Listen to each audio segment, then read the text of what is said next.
Bienvenidos a este espacio de conversación en Central Media TV. Hoy abordaremos un tema clave en el contexto actual: el periodismo en la era digital, sus desafíos, transformaciones y el rol que cumplen los nuevos profesionales de la comunicación. Para ello nos acompaña Carlos García, periodista con amplia experiencia en el ejercicio profesional y en el análisis de los medios digitales. Gracias, Carlos, por haber aceptado esta importante entrevista. Para iniciar, ¿cómo defines tú el periodismo digital en este contexto actual? Saludos a todos, gracias por la invitación, a la gente de la facultad, al programa, a ti, John Jairo.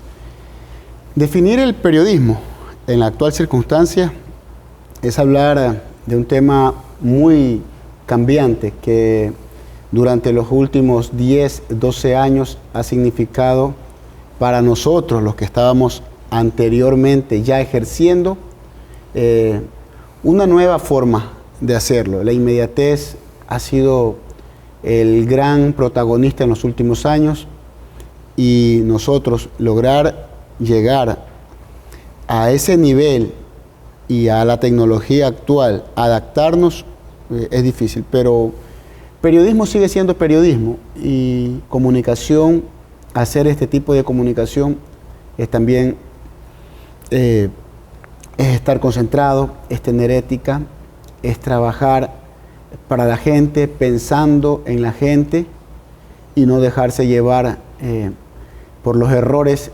que significa ahora ser el protagonista o ser el influencer. Correcto. Querer llegar a ese nivel. Así Entonces, es. Por ese lado es el trabajo actual y por ese lado va la definición de mantenernos con la definición de comunicar, de ser profesionales y trabajar bien. Y algo que sería muy importante decirle a toda la audiencia que nos mira a través de este programa por DirecTV en el canal 190 y Manavisión, decirles que nosotros venimos de esa época quizás de las máquinas de escribir, quizás del disquete, a este tema de tecnológico de redes sociales. Y más allá incluso, a la inteligencia artificial que ya estamos encima y que tenemos que adaptarnos. Sí, tengo compañeros, yo no soy tan mayor todavía, pero sí tengo compañeros. No somos tan mayores. No somos tan, pero sí tengo compañeros que trabajaban con máquinas de escribir. Yo alcancé el disquete cuando yo comencé a llegar a Medios de Diasa, que fue mi casa.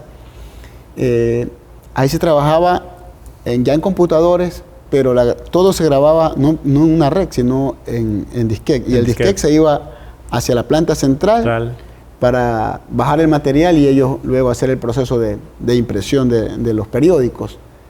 Y muy difícil porque el disquete a veces iba vacío, había un problema, se llenaba de virus, lo que sea. Y otra vez, o sea, de ahí pasamos ya a la red, al internet ya fluido. Todo pasaba por correo y luego ya simplemente uniendo dos teléfonos el material se traslada de un dispositivo a otro. Han sido muchos los cambios y yo me siento orgulloso de haber estado en varios escenarios y hace 8 años aproximadamente, 10 años ya exactamente, graduarme y estudiar y prepararme en la Universidad Casa Grande en Guayaquil y llegar a ese nivel del periodismo digital y asumir el reto de dirigir tu propio medio. No, primero Ediasa Digital, por la preparación que obtuve en esa época y llegar a monetizar todas las cuentas de Ediasa en esos tiempos, nadie los tenía monetizados y logramos eso, avanzar. Pero, ¿qué te quiero decir? Que siempre es la preparación la que nos permite ir avanzando. Si no hubiese hecho yo la maestría, si no hubiese obtenido un poco de conocimiento en esa época, ahora estaría tal vez sin poder trabajar en medios digitales. Y luego, cuando salí de Ediasa, ya crear mis medios propios. Tengo varias cuentas en varias redes y también me ha permitido ir aprendiendo y creciendo. Desde esa experiencia, ¿cuál ha sido el cambio más significativo en la forma de informar con la llegada de las mismas plataformas digitales? Hay muchos cambios desde lo físico, ¿no? Ya no cargas cosas grandes, no cargas grabadoras. También desde lo técnico, ya transmites desde un teléfono, desde la tecnología, y ya tienes internet ilimitado, ya tienes micrófonos más pequeños, y desde lo académico, desde la preparación propia nuestra como periodistas, también hay muchísimos cambios, porque la inmediatez, John Jairo, la inmediatez es buena y bonita, pero todo lo bueno y bonito tiene sus peligros. Entonces, esa inmediatez ha jugado muy sucio en contra de la comunicación, en contra del periodismo, y hay muchos que no han podido, no quieren o no saben manejar este tema. Entonces, por la inmediatez, no digo cometemos muchísimos errores cada día, y por esa inmediatez también muchas veces personas que no están preparadas, que no han estudiado, no para quitarle méritos, sino por los errores que cometen, caen en muchas circunstancias que dejan tanto que desear como periodistas o como comunicadores. Pero sobre ese mismo tema de la inmediatez, ¿cómo podemos lograr ese equilibrio entre la rapidez y la calidad informativa? Y te digo esto por experiencia, porque uno navega tanto en las redes y a veces muchas personas cometen el error de compartir estas informaciones falsas, estas fake news. Entonces, ¿cómo generar ese equilibrio? Ahí quiero aportar dos cosas. Desde mi humilde punto de vista, en las fake news, esas noticias falsas, son creadas por equipos de comunicación para afectar a alguien, a otro actor político especialmente. Pero ya los errores de la inmediatez y los problemas de engañarnos nosotros mismos o de mentir a la audiencia es otra cosa. O los errores periodísticos que comete la gente o que cometemos los periodistas profesionales o no profesionales es otra cosa por el tema inmediatez. Entonces eso es como involuntario, digamos así, muchas veces. La inmediatez trae muchos problemas porque la gente llega a un lugar y cree y comienza a informar de lo que cree. De lo que cree. Y no se trata de informar de lo que se cree. Claro, se trata de informar de lo que pasó o de lo que está observando, porque la observación es muy clave también para poder informar. Y aparte, tener un poquito de ética, que la gente que no se preparó, que la gente que no fue aquí a esta facultad o a cualquier facultad de comunicación o a una universidad o a un instituto, esa gente a veces no lo hace por mala fe, pero lo desconoce. Entonces, no tienen una ética, no trabajan con la deontología de la comunicación, y entonces por ahí vienen que generan esos problemas. Noticias que no son reales, o noticias que ellos creen que son así, o dan opiniones, y ya no deja de ser, ya deja de ser noticia en ese momento, ya pasa a ser un tema de opinión. Carlos, y en ese escenario que mencionas sobre el tema de la deontología, tú como medio, porque ahora hemos visto la inmediatez, tu propio medio genera eso, inclusive yo tuve la oportunidad de conectarme el día de ayer, inclusive agradecemos el saludo a este espacio, a este programa que es hecho por los propios estudiantes que van adquiriendo habilidades bastante importantes. Pero sobre eso quiero preguntarte, ¿tú manejas un código deontológico dentro de tu propio medio? Claro. Aprovecho la oportunidad, ya que hablaste de los chicos, de felicitarlos a todos, a todo el equipo de producción y a usted, profe, que está trabajando y transmitiendo también conocimiento en producción, en edición, en trabajo periodístico a todos los chicos de la Facultad de Comunicación, de la ULEAN, de Manta, Ecuador. Sí, manejamos un código deontológico, sí, propio, no está escrito, pero también hemos manejado códigos deontológicos y manuales de estilo en la empresa en la que yo estaba. Claro, por supuesto, soy testigo de eso. Entonces uno ya viene preparado y uno ya tiene un conocimiento y uno ha leído un código, uno ha leído ese manual de estilo y sabe por dónde caminar. Y si no estaba de acuerdo yo en algo del manual de estilo del medio en el que trabajé, seguramente lo salto. Pero la mayoría de las cosas de un manual de estilo de un medio de comunicación son ideas y son normas muy bien trazadas. Hechas y trazadas. Entonces uno camina por ahí. Ese es mi código, el mismo que manejaba antes. No mentir, no exagerar. Claro. O sea, cuando hay un caso de inseguridad, por ejemplo, cuando se raptan a una persona, no dar los nombres. O sea, códigos, cosas que no permitan afectar la investigación policial o que simplemente no afecten la noticia. Correcto. Carlos, y en el ejercicio profesional, ¿qué habilidades consideras que sean indispensables para el periodista actual del siglo XXI? ¿Qué habilidades? No sé, tener el conocimiento es clave. Correcto. Manejar la tecnología es clave.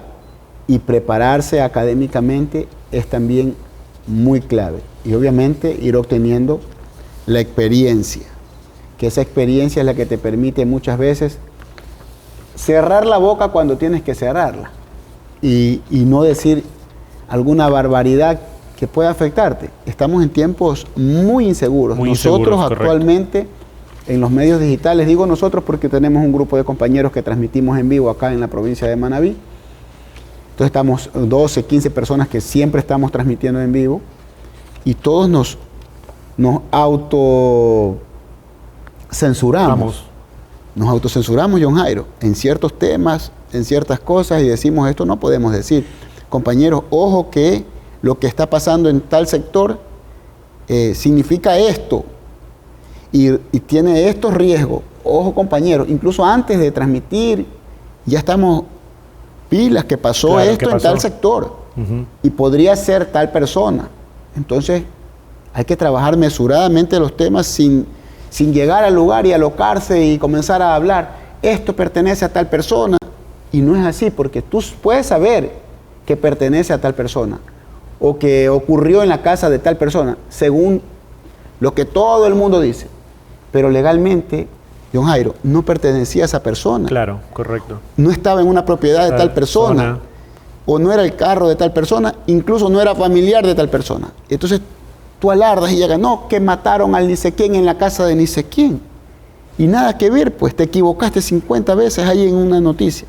Es preferible que vayas con la mesura y digas, ocurrió un hecho violento, hay una persona, pero no ir más allá porque no tienes la información. Luego, cuando termina ya el procedimiento de la policía, tienes al jefe de la policía allí. Siempre, casi siempre, el 90% de las veces que hay un hecho, está ahí el jefe de la policía. Y después de terminar el evento, puedes tener la oportunidad de preguntarle, ¿la casa pertenecía a tal persona? ¿O a quién? O más fácil, para no comprometerte, ¿a quién pertenecía la casa? Que él lo diga. Que él lo diga, correcto. Y sobre eso, y ahí Carlos, están los datos. ¿Cuál crees que es el error más frecuente cuando alguien comienza su trabajo periodístico, cuando comienza en esa formación, de lo que tú has podido percibir? Lo que estamos diciendo, justamente la inmadurez, la falta de experiencia, la falta de preparación, nos puede llegar a cometer esos errores. Sin embargo, veo chicos, estudiantes, yo acá también tuve la posibilidad y agradezco la oportunidad de haber dado clases, de chicos que son muy bien preparados. Muy bien preparados. Claro, pero hay otros que no, obviamente, y también hay gente que coge un teléfono en la calle y también se cree periodista y también tiene páginas y también transmite sin tener un título y sin haber estudiado y sin haberse preparado y sin tener la experiencia, porque hay gente que no está preparada pero tiene la experiencia de radio, trabajó 10 años en radio y se preparó y conoce, pero hay gente que no. Entonces al iniciar un joven yo creo que tiene que trabajar con alguien que sepa, para que se empape por lo menos un año, trabajar con periodistas, tener experiencia, ganar experiencia y luego ir soltándose y ser mesurado. Tener claro lo que es la ética periodística, tener claro qué es noticia, qué es opinión, qué es reportaje, los géneros, para que cuando vaya a la calle donde las papas queman, sepa qué hacer, sepa cómo hacerlo y no equivocarse tanto. Porque como digo, todos nos equivocamos a cada rato. Correcto. Pero no equivocarnos tanto. Carlos, hay una pregunta que no puedo dejar de hacer a mis colegas durante todo. Puedo responder. Y por supuesto que sí. Sí puedo. ¿Cómo tú visualizas el periodismo en los próximos años? ¿Cómo lo miras?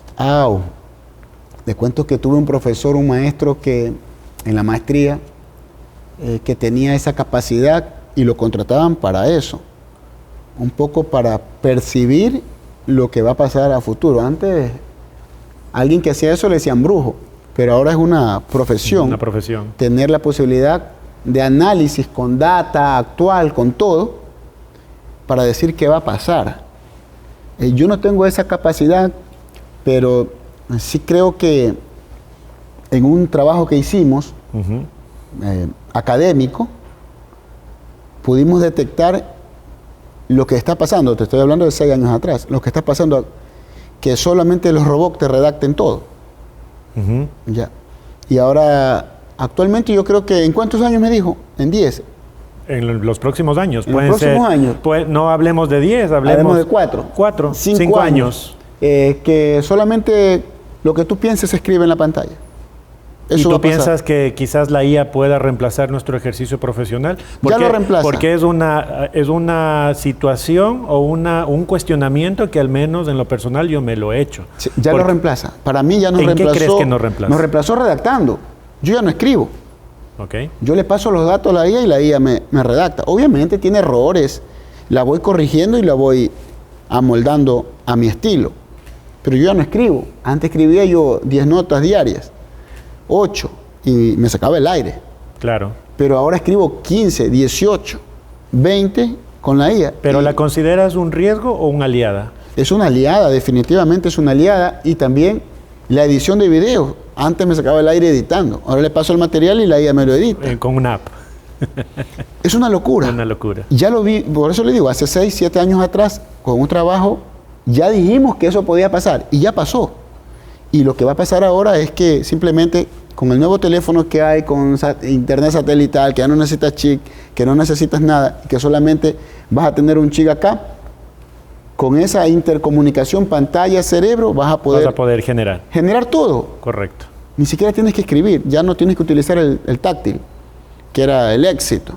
Ya no, simplemente lo piensas y lo escribes. Carlos, ahora en lo personal, ¿qué te inspiró o qué te motivó para que te dediques al periodismo y más allá? Porque tú has traspasado barreras importantísimas y yo siempre admiro a mis colegas que tienen sus propios medios de comunicación. Por ejemplo, en lo personal, yo tengo que ser muy honesto, eso es un objetivo que todavía no lo he podido cumplir. Aquí estamos para ayudarlo. Nosotros en 2 días le creamos todo. ¿Pero qué te motivó? ¿Qué me motivó a mí? Eso hay que ir mucho al pasado. Hace 30 años exactamente, el mes pasado cumplí que ingresé a esta facultad, chicos, a los estudiantes que están acá, les cuento, y a los que están también viéndonos a través de las plataformas. Hace 30 años llegué a esta universidad y me inspiré en la verdad.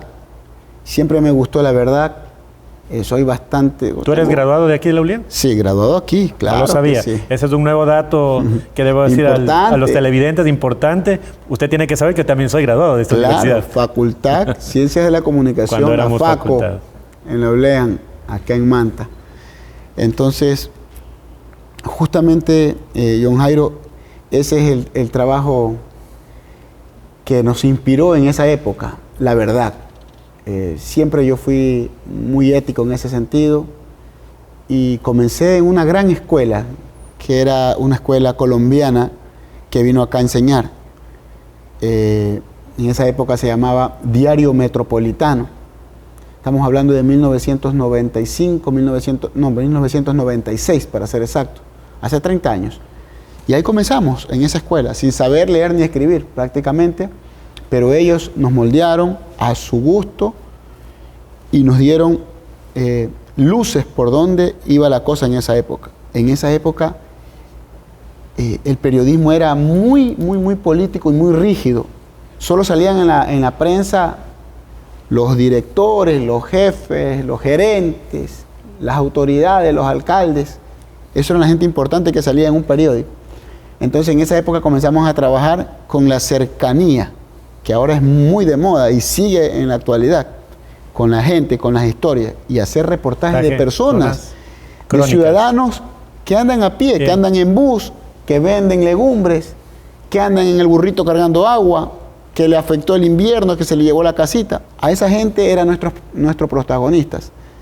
Y ese periodismo comenzamos a hacer hace 30 años y me motivó más aún. Esa escuela me motivó, luego pasé a una radio, luego estuve en otro canal y ahí llegué a EDIASA como fotógrafo.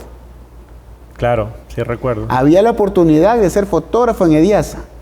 Y no me lo pensé. Yo era redactor. ¿Existía el fotoperiodismo en ese entonces o no? No. No, ¿verdad? No. Y yo creo que, no sé si lo aporté en eso, pero sí, ya te cuento para terminar esa historia. Entonces, yo era un periodista ya, tenía una escuela metropolitana. El que había estado en Metropolitano era un periodista de verdad, pues, con respeto acá, se lo respetaba mucho, porque era un periódico nacional, el único periódico nacional en esa época y en la actual que tuvo la provincia de Manabí. Un periódico que circulaba en Quito, en Guayaquil, en la Asamblea, en la Presidencia, era muy importante. Entonces, yo con toda esa experiencia ya de 4 o 5 años, me dijeron en EDIASA hay una oportunidad de trabajar de fotógrafo. Y yo dije, ya, en ese mismo momento, comencé un fin de semana. No, yo voy ya estoy listo. O sea, fue inmediato. Claro, y me mandaron a hacer unas fotografías de la zona rural, no me acuerdo exactamente qué nota, había un evento. Y yo vine y yo escribí la noticia. Y el editor, al ver la noticia, me dijo, ¿usted sabe escribir? Le digo, claro, yo trabajaba en Metropolitano. ¿Childerico Ceballos, quizás? No, Pepe García acá en la ciudad de Manta. Pepito, saluda a Pepito. Un gran respeto para don Pepe, un hombre de mucha experiencia. Así es. Y me dice, ¿usted redacta? Le digo, claro que redacto. Entonces escríbame esta noticia de acá y escríbame la de acá. Y yo le escribí todo. Y ya no tenía errores ortográficos porque yo había pasado por una escuela. O sea, sí puede que tenía 1 o 2. Uno puede equivocarse siempre, pero ya no tenía. Y entonces él me decía que estaba en un nivel bueno. Y creo que a los 2 meses o al mes, yo ya era periodista. De días. Interesante. Y después de 10 años, ya tú sabes la historia, ya comencé a ser editor y trabajé en el periódico Santo Domingo, en el de Quevedo lo fundamos allá, en La Marea, que fue el medio más importante, o uno de los medios más importantes por ventas per cápita. En Sudamérica. Estuvo como ejemplo en congresos de periodismo popular. El diario La Marea también estuvimos ahí en el inicio como coeditor. Freddy Solórzano el editor. Y trabajamos. Y todas esas situaciones son las que cada día me motivaron y me siguen motivando para hacer periodismo. A veces digo, ya me quiero retirar, no sé. Y sobre eso, Carlos, no puedo. Carlos, podríamos conversar muchísimo de largo, importante que los estudiantes conozcan y la audiencia. Pero para terminar, me gustaría que les des un consejo a los estudiantes que se están formando en esta carrera. Siempre he dicho que es importante que puedan escuchar a la experiencia. Así que te dejo la cámara para que tú les puedas dar ese consejo. A todos los chicos y chicas que están acá y los que nos ven y los alumnos de los diferentes cursos, especialidades que hacen comunicación, hacen periodismo, hacen relaciones públicas, publicidad. El primer consejo es prepararse académicamente. Y yo creo que es básico esto. Y luego meterse de lleno a la tecnología. Porque si no estás preparado en el tema tecnológico, no vas a poder salir. Y el tercer más importante es aprender inglés. Acá muchísima gente es un buen periodista, puede ir a cualquier país a trabajar, pero no sabe inglés. No sabe inglés. Y si no sabe inglés, no puedes ir a ningún lado. Llegan gente, llegan cruceros, llegan funcionarios del gobierno de Estados Unidos y no puedes hablar con ellos. Entonces esas 3 cosas, prepararse académicamente, ir de la mano con la tecnología y la inteligencia artificial y saber otro idioma, que es el inglés, que es básico. Agradecemos a Carlos García por compartir su experiencia y visión sobre el presente y futuro del periodismo. Sin duda, comprender estos cambios nos permite formar profesionales más preparados, críticos y comprometidos con la información de calidad. Es momento de irnos a un corte comercial y seguimos con más del programa.